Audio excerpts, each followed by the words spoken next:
And so please describe to me what the aesthetic look is exactly. More like this guy here. Yeah. So we'll go ahead and bring Oh wow, you really have to come in here? like this guy here. Is this No, is this really happening? He met the other guy behind you, bro. Like I don't know what you're talking about. I'm right into that bad boy. You can stay right there, behind the camera, behind the camera. No, see now you got me jealous now. That's okay. That's not no, fair. but you're more in the category like Luther Richter, Arnold, okay? My man. Yeah. Arnold Ferrigno. Huh? Okay. Hey. Aesthetic.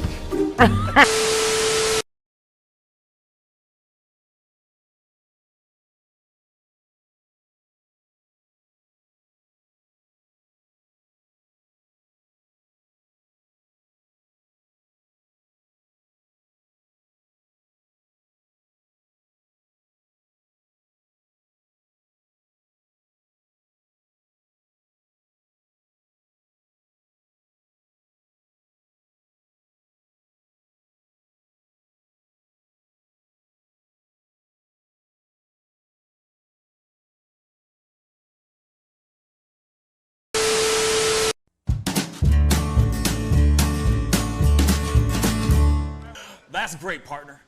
You two ever go out place everything in its proper place? That does not make sense, but we usually do go. We head to Kroger's, and we work. Oh, yeah. I've got a lady waiting for me back home also. She has the most beautiful scrotum.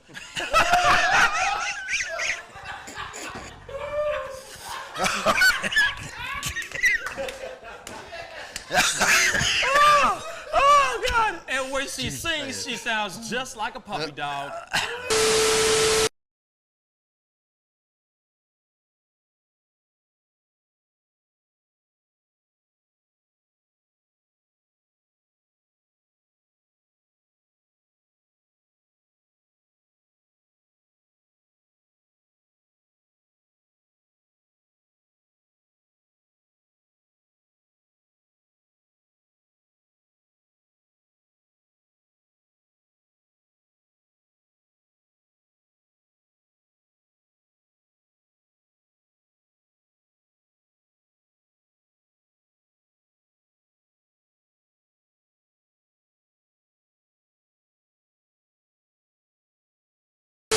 How do you nail a photo?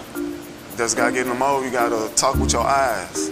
Talk with your eyes. Talk with your eyes. You Okay, gotta so have the eyes. can you show me a little bit of something, like to this camera? I would love to know how to do this. I just want to know. Well, how do you do it? you Teach can me smile, something. You can get the sexy eyes. Then you know you gotta get the smile. Smile going on some shoes, but you know. Wait, hold up. You got. I gotta when it's try time, this with you. when it's Hold time on. to laugh, I gotta try you this gotta with think you. of something funny All and start right, laughing. do it again. Do it again. How do you do it? Teach me. Sexy eyes. The sexy eye. This is sexy eyes right here. Smizing? Smile. So you're smizing. Smile. Okay. And then you gotta get the. No, I look like I need to take a poop or something.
Wish words were like little toy guns. No sting, no hurt, no one, just a bang, bang. Right?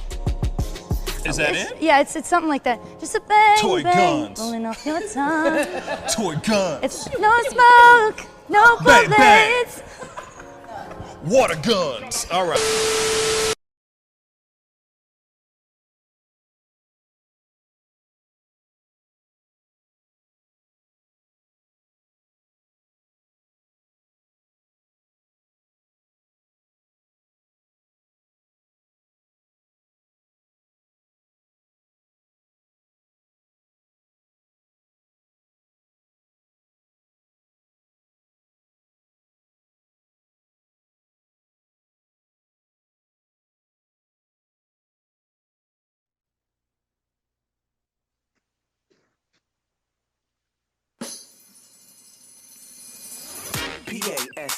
Pascal.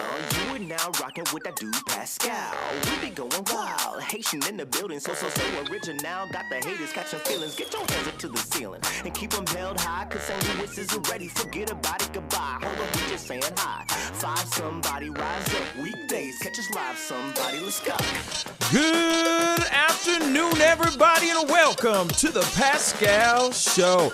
What's up, everybody? I know you guys are sitting here going, what the heck is going on? It's 3 p.m. and Pascal's on right now. What's going on?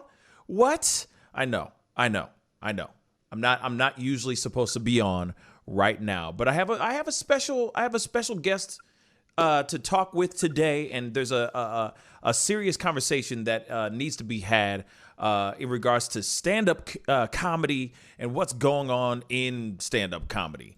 And there's some serious controversy that's happened over the past couple days, last week actually, and I caught wind of this story, and I was like, man, I need to have this conversation with somebody that I know that knows his ins and outs on the stand-up scene and all that stuff. And so I had to bring on my good brother, comedian Mark Gregory, to the show. What's up, man? How you doing, my brother? All is well, man. How are you? Man, I'm living. I'm Livin. I'm living. I'm doing good. I'm doing good, man. Can't complain. You know what I'm saying? Another day above the dirt is a blessing, right? Well, hey, man, that's exactly right, and that's good to hear, man. I'm glad to hear you're doing well. Yeah, thank you, man. And I mean, there's a conversation that I wanted to have with you, live with everybody. I got the fam starting to come through, starting to file in, and get those likes all the way up, and sit back and enjoy this show, and enjoy this conversation and be a part of this conversation. But there's a situation that's been going on in stand-up as of recently, like this cancel culture thing that just keeps blasting through, and it's really messing up a lot of different things.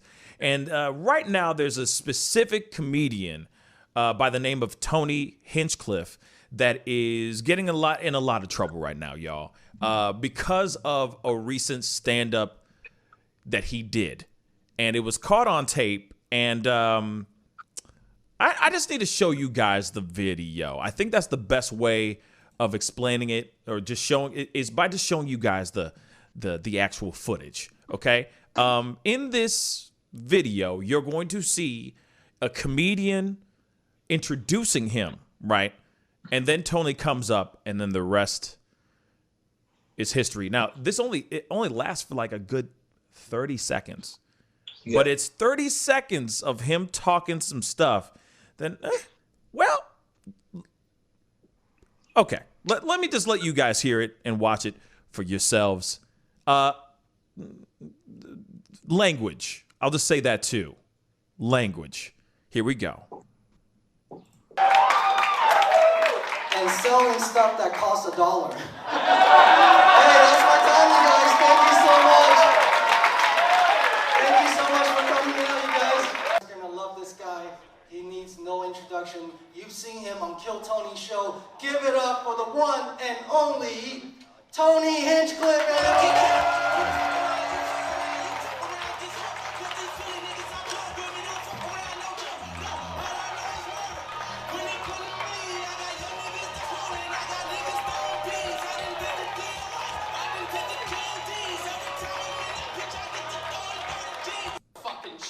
Oh. Here we go. Hello, good evening, welcome, hello. How about one more time for the filthy little fucking chink that was just up here? All you fucking race trainers are hooping and hollering. I'm back there watching you puking in a fucking bucket. Oh, we making a gunpowder. Oh, you want extra soy sauce. Oh, you borrow money from us. And you guys just eating it up, you fucking pussies. Okay, so, woo! It's a lot to. It's a very big. I mean, in the first few seconds, you know what I'm saying. He's straight up just going straight for the jugular. Okay, now there's a reason why I showed you guys the person who introduced him first, because it would not make sense for me to just show you the clip without showing you who the person he was referring to that also introduced him to the stage. Okay, so that's very important. Obviously, he is of Asian descent. In his stand-up, he literally talks about being Chinese, and so of course, as soon as he goes, the one, the only, Tony Hinchcliffe, and the guy comes up and he goes, "Oh, give it up for the racial slur." Right? So now he's in a lot of trouble. My understanding is that his agency recently, because of this backlash, he has literally been kicked, like fired from his own agency. His agency doesn't even want to what's the word, manage him anymore or represent him anymore. There's a lot of things that are going on right now. Kind of like his whole world's starting to crumble because of said thing that he did on the stage. Okay. Now, there's the other thing. Hold on.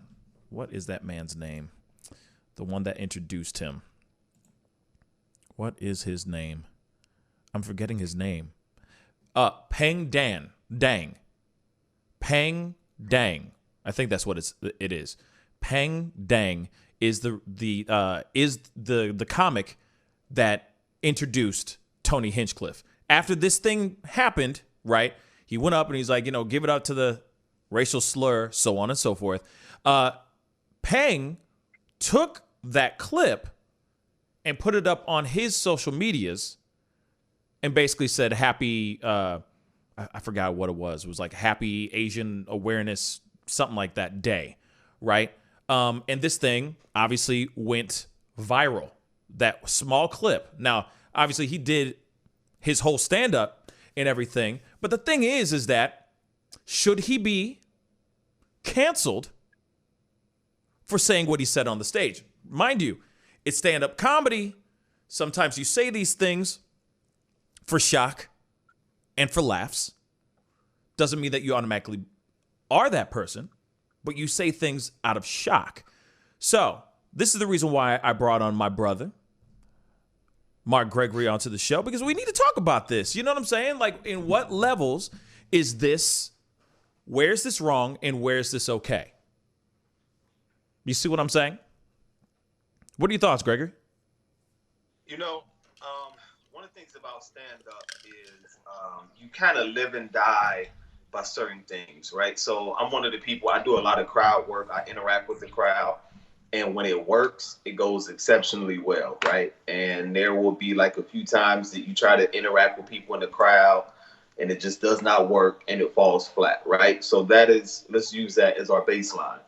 So I feel like with Tony Hinchcliffe, he's a perfect example of that because he is a master roaster, right? That he's made his brand just off of roasting people. If you've seen any of the Comedy Central roast, I believe it was like Donald Trump, Lisa Lampanelli, and different ones, like they bring in this dude because he's amazing at roasting people. He even has a show called The Kill Tony Show where they just pretty much roast his set. So that is what he does, You're right. And I think honestly, man, I just think it was like really bad timing because that like just kind of is a glimpse into our world, right?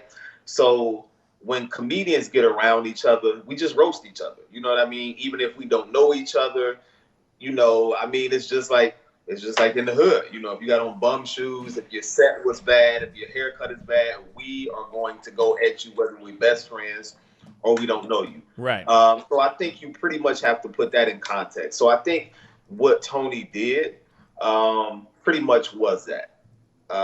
And I think as a result of that, he was canceled. And also, I think it's important that we almost need to see his set too, because one of the things that we do in stand-up comedy is we just kind of riff off of what he talked about. So I don't know if in his set, he mentioned people catching COVID from Chinese people puking in buckets. So I'm not sure if like Tony's initial lines were anything that were, a part of his set. And honestly, what it reminds me of is remember when Kobe Bryant died, right? There was a comedian named Ari Shafar, right? He was a Jewish guy who made the joke about a rapist has died. Do you remember that? Yes, I do remember that. Okay. So Ari had been doing that for a lot of people who passed away, right? And nobody really seemed to care. His fans kind of loved it. But when he did it with Kobe, it rung a little bit different. One, because here's this kind of white guy talking about Kobe. He brought up the rape accusations, and it was like, when it just happened. Right. And us, as the community, we like, nah, you're not going to do that to Kobe. So that's what I mean. Just kind of like you live and die by certain things. Like you may, not a living, but, this was a part of your niche, making fun of people that died, right? And then you did it with Kobe, and it's like, nah, it's not working. But eventually, I think his agency picked him back up, and he's working again. So with Tony, I think he's canceled momentarily. And if you're making money for people, they'll bring you back. So I saw the clip myself, and I was kind of torn. I definitely was torn because, again, in comedy, we go at each other. Was it offensive? I can't speak for his intent. You know what I mean? I personally have never used the word, what should we use, chink? I've never used that towards an Asian person. But I don't know. It didn't seem like he was ill-intended because, again, when you watch his stand-up, that is how he goes at people. So that's my take on it. Yeah, it's interesting because it's a tough one. Because there's a lot of moving parts in this, okay? There's a lot of moving things or a lot of things that you can put into this situation, right? For example, because I'm looking at the actual tweet right now from Peng Dang, okay? And Peng says, last week in Austin, I got to bring up Tony Hinchcliffe. Hinchcliffe. This is what he said. And then there's the video. And then after that, he says, Happy Asian Heritage Month. So clearly, some people will sit there and go, why would you put that up? Because you might be trying to chase some clout. You might be just some clout chaser because you're going, I got him saying something racist towards me. Ha ha ha. I could use this to get some fame, by posting this thing. Now, the other thing is, though, too, if Peng was really that insulted by it, why wouldn't he have gone up to Tony after his set and go, hey, bro, that was not cool? You see what I'm saying? Like, maybe address it straight up, right? If he had if he had said something offensive and Peng found that offensive, wouldn't he just go up to him and go, yo, man, like that wasn't funny? You see what I'm saying?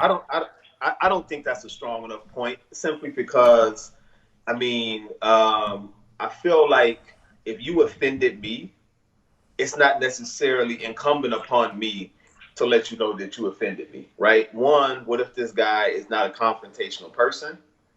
And then in comedy, there kind of is this thing where, and I kind of read some of what the comedian said about it. So he said he posted it. He didn't want to leave a caption. He just kind of wanted to, allow people to come to their own conclusion.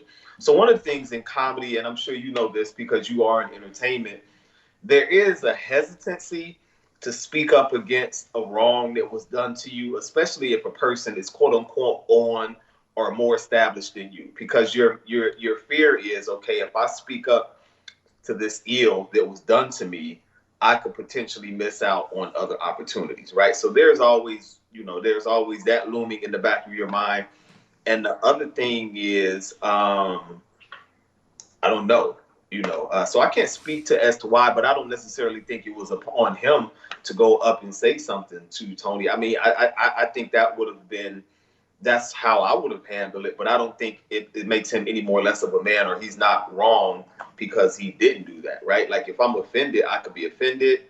Maybe he was waiting on him to come up to and say something after the show. And sometimes, man, stuff resonates a little bit different after you've had a while to think about it. So I feel like that's playing both sides of it. Because if you really think about it, I mean, just going on the side of just being of another race, right? Outside of him just being Asian, I mean, I put this in my situation too. If somebody said, "Oh, give it up for that N-word," you know what I'm saying? Like, right after I just gave you props and introduced you in a decent way to have you come up and perform and do your thing.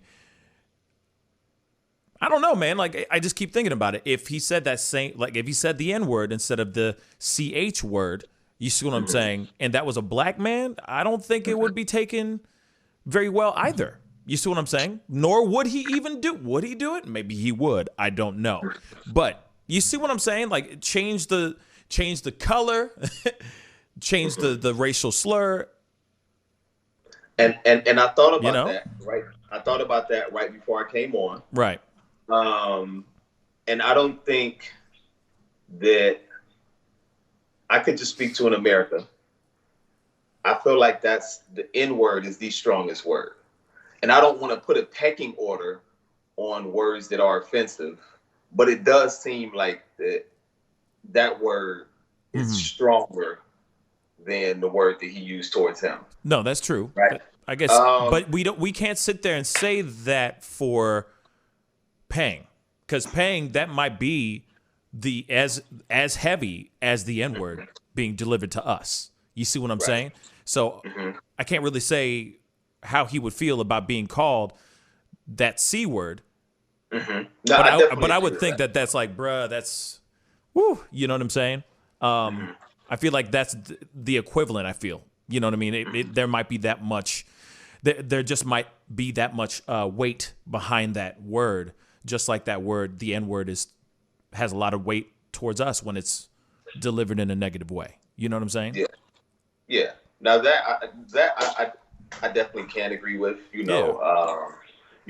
like I said, overall, I just think that it was definitely a lack of sensitivity on Tony's part, because I think one of the things about stand-up comedy is timing is extremely important. So I think having the backdrop of the Stop the Asian Hate campaign, it probably was not the best time to joke on old boy in that particular fashion. So timing is definitely a big part of was a big part of it.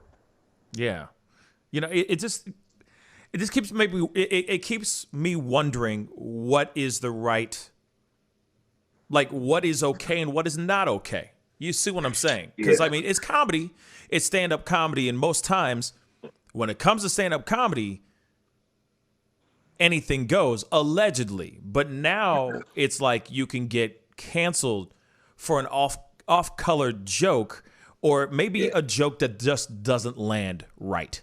You see what I'm saying? Like, when he said the thing, give it up to the C word and all that, there was like uncomfortable laughs and stuff like that. It's not like it didn't land.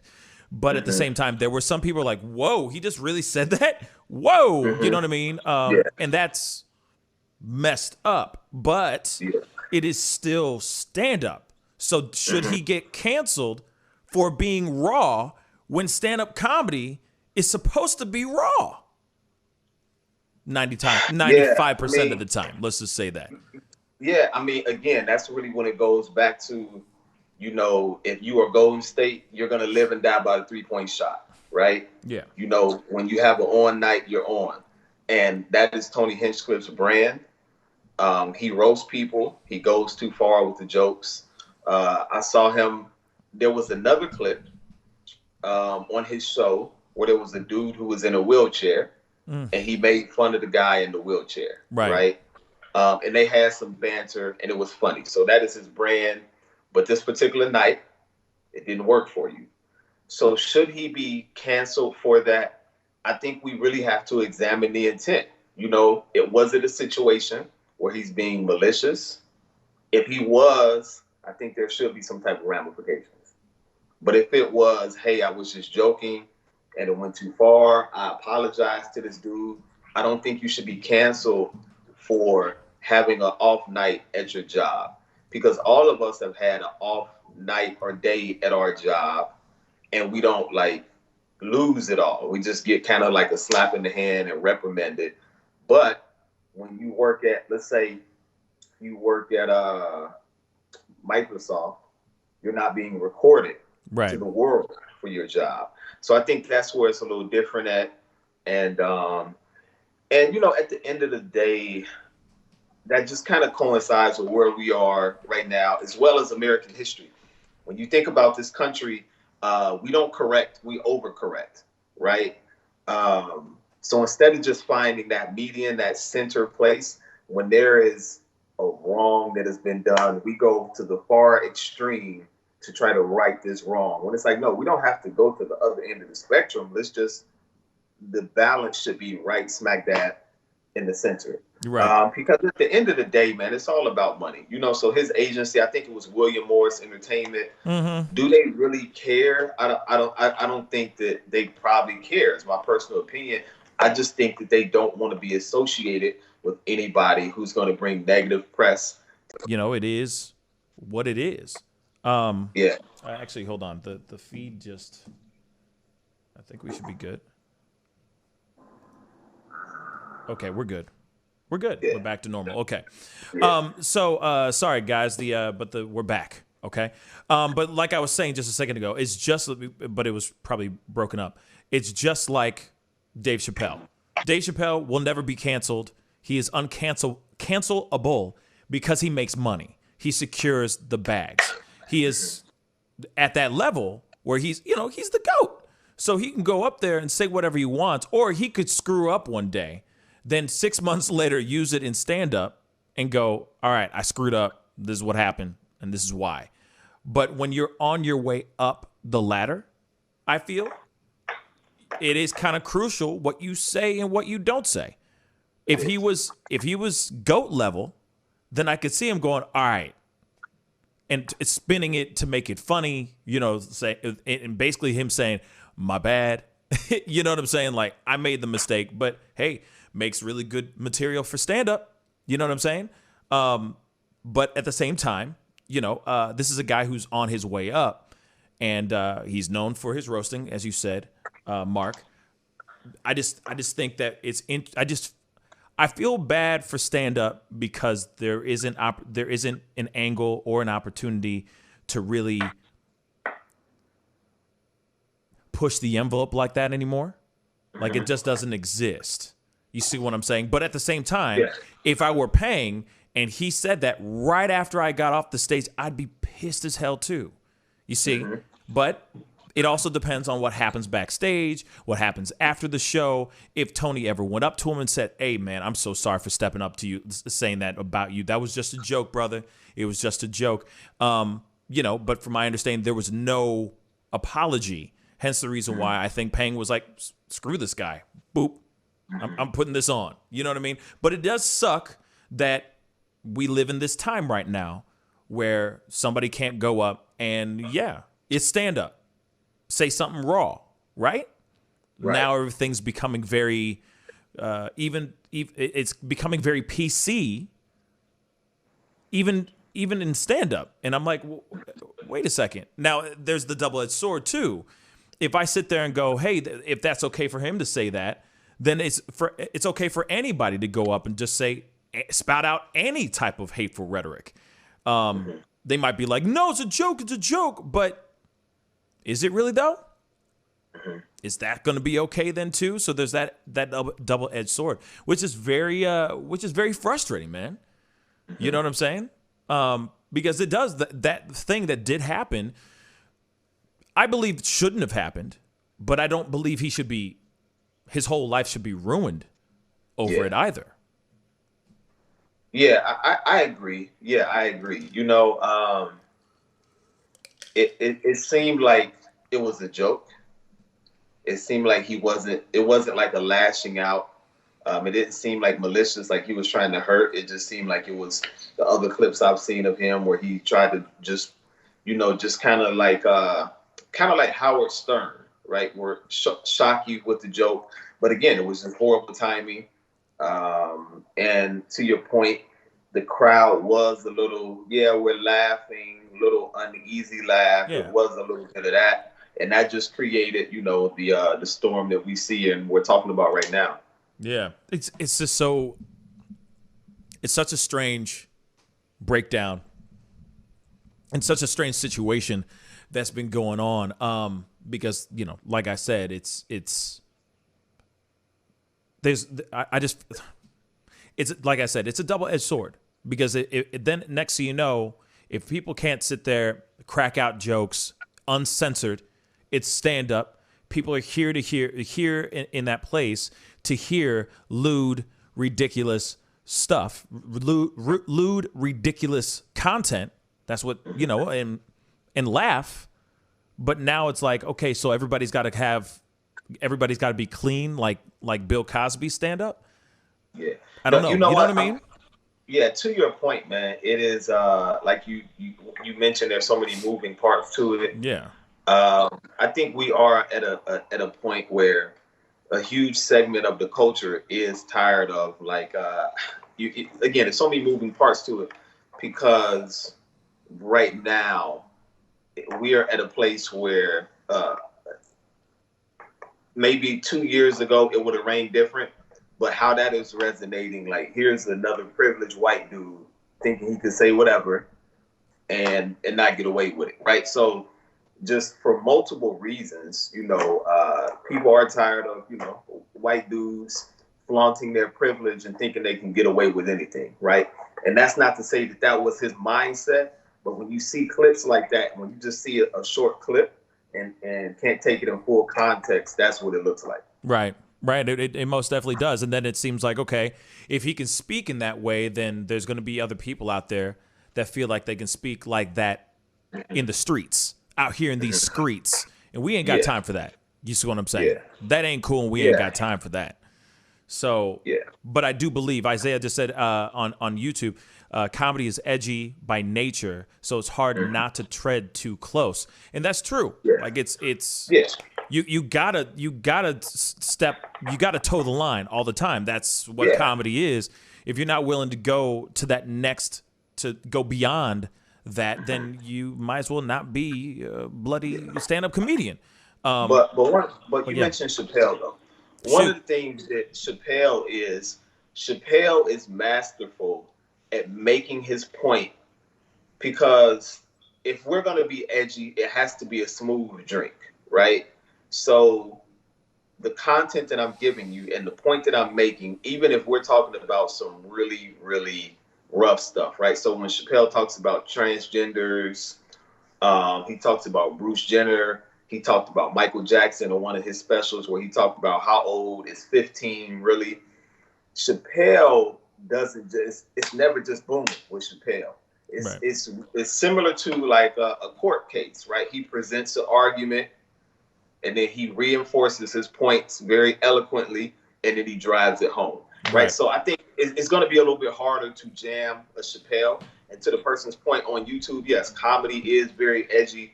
But I think even with being edgy, there is a certain responsibility that you just can't talk reckless, right? Like we can't just, under the umbrella of stand-up comedy, I'm speaking my mind. No, it can't be that. Because I definitely think, and I just as a black person, as a black comic, there is a responsibility to convey your point in a concise manner, but also to make it a smooth drink. Because as an artist, we can be selfish and say, well, I said how I felt, and that's not. No, comedy is a relationship between the crowd and the artist, right? And just like any relationship, you have to be considerate of your audience and things of that nature. And you want them to receive what we're saying. So it has to be packaged in a certain way that where it's receptive. Even though the thought may be true and we all agree, if it's like deep waters, you have to be able to navigate those waters the right way. Right. And I think that, wow, yeah, you definitely do need to know how to navigate the waters the right way. Is this what sucks? Is that there's a lot of people out here that don't know the craft. You see what I'm saying? And I'm not trying to say anything about Tony Hinchcliffe. I'm not saying that he doesn't know the craft. Obviously, he knows his craft. He found out he knows his shtick, and it so far until now, it was working for him. But I do feel like there's a lot of people that just feel that, oh, comedy is just shock and awe. You know, you're supposed to just say crazy stuff, and it's like, no, it's about crafting the joke. It's about leading that joke, leading to the punchline, and how you lead to the punchline, and finding that creative way of doing it. But going up and just saying, give it up for the right off the bat, it's like, okay, maybe you should have come out and warmed up the crowd first so they understand who the hell you are real quick before you start throwing out racial slurs like that. You know what I mean? Which is absolute. It's just terrible.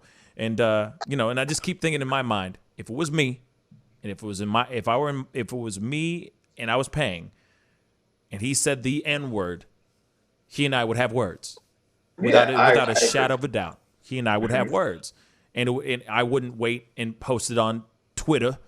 I talked to him right then and there, right then and there, saying, "Hey, man, what you just said was wrong, and I'm incredibly offended. If he really was moved like that, you know what I mean." So that's just what I think on that for sure. But that shouldn't mean that he can't make jokes. But like I said, I just keep thinking it's racial slurs are really hard to racial slurs are really hard to get away with when you're doing stand-up when you are white. You have to do it in a George Carlin kind of way. It's got to be crafted in a nice, in a proper way. But he ain't George Carlin. He damn sure ain't George Carlin. But there's got to be a way of saying what you need to say, and just a better way of saying what you need to say, a more eloquent way. And I understand. He was shooting that from the hip. He was just right off the bat like, I'm just going to shock everybody real quick. Bow! Right. And you know what? I'm not sure if that was his crowd, and he felt that, because that was his crowd, they were there to see him, they know his brand, he can get away with it, and in that particular instance, it probably didn't work. No, it most definitely did not work, man. And yeah, I mean, here it is. I don't think he's going to be canceled.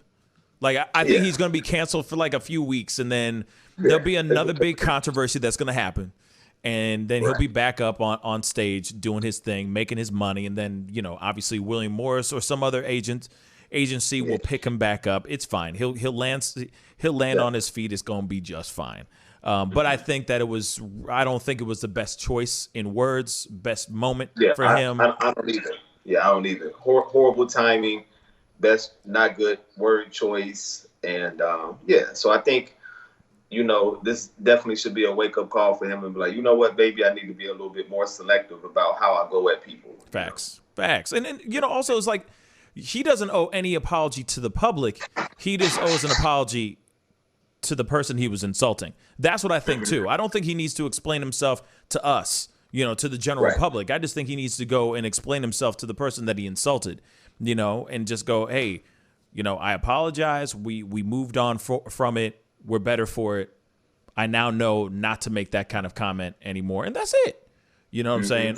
But yeah, I mean, as soon as the next controversy comes through, it'll be a blip on the radar, and he'll be doing shows in 2 seconds. It's right. Yeah, I agree. People ain't going to be tripping. You know what I mean? But actually, Debbie, George Carlin did a whole stand-up about racial slurs, about bad words and racial slurs. It's old, obviously. But yeah, he did use the word, but he was using it as an example. You see what I'm saying? It wasn't like he was calling anyone the word. It was part of a stand-up piece that he did. But yeah, I don't think he would ever go up there and just go N-word. No, you know what I'm saying. But anyway, Mark, please tell everybody like where you're gonna be performing next. You know what I'm saying. You were just in St. Louis doing your thing. He just recorded his comedy album in St. Louis at the Helium Comedy Club, which was great. I was there. I got to check it out. You killed it, bruh. Then shout out to my boy Smoogie for being there. That was really great. You know, seeing him open and all that. When are you going to be back on the road? You know, when are you going to be in the clubs again?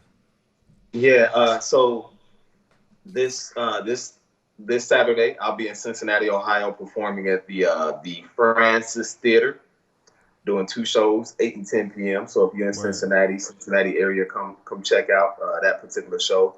And then I will be at Levity Live in West Nyack, New York, with March 28th through the 30th. Bet. Y'all need to go and check him out. This man is very, very funny. Can I use the shameless plug? Because I see him right behind you. I see. Yeah, you can. That's cool. Okay, so his grandfather, Uncle. Uncle. Oh, my bad. I'm sorry, man. Your uncle is the amazing Dick Gregory. So you know he comes from a lineage of comedians, and you've got to go and check him out because he is very, very funny, very, very talented, and yeah, man. You got some great stuff. Tell them about your merchandise. You have some merchandise too, right? Where they can go and check out your stuff, maybe buy an album, so on and so forth. Yeah, so man, you can go on my website, comicmarkgreg.com, or go to my Instagram, comicmarkgreg at COMICMARKGREG.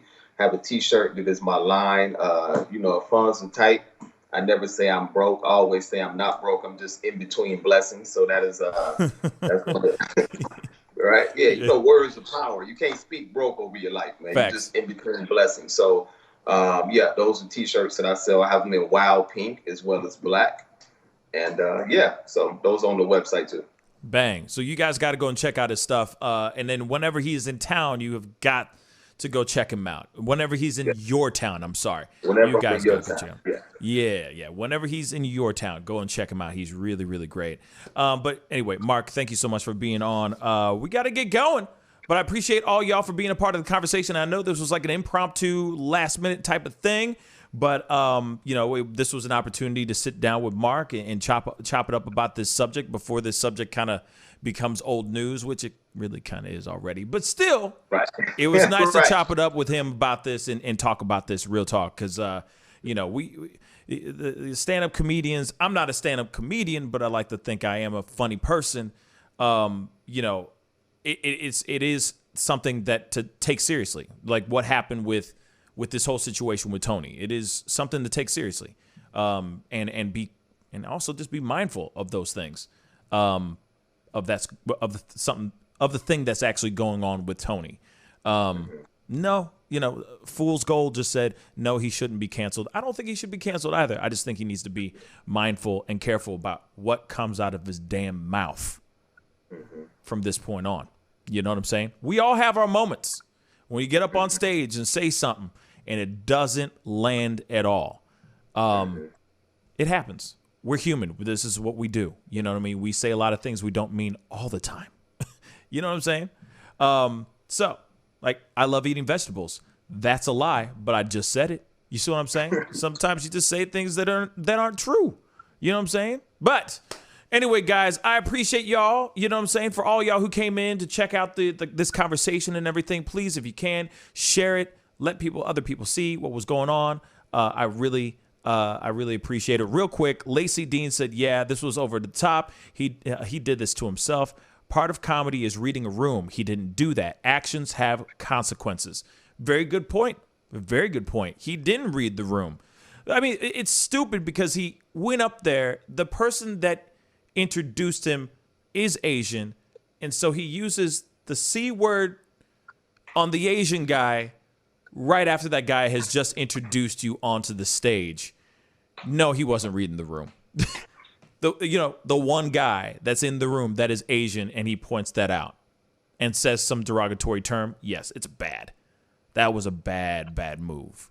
But like I said, I think he owes that man an apology, maybe a small public announcement saying, yo, we made good. I apologize to the dude. Let's move on and keep making people laugh. And that's it. That's what he should be doing. But he hasn't done it yet. So that's why he's getting canceled. You see what I'm saying? Yeah. So you got to do something. You got to do it quick.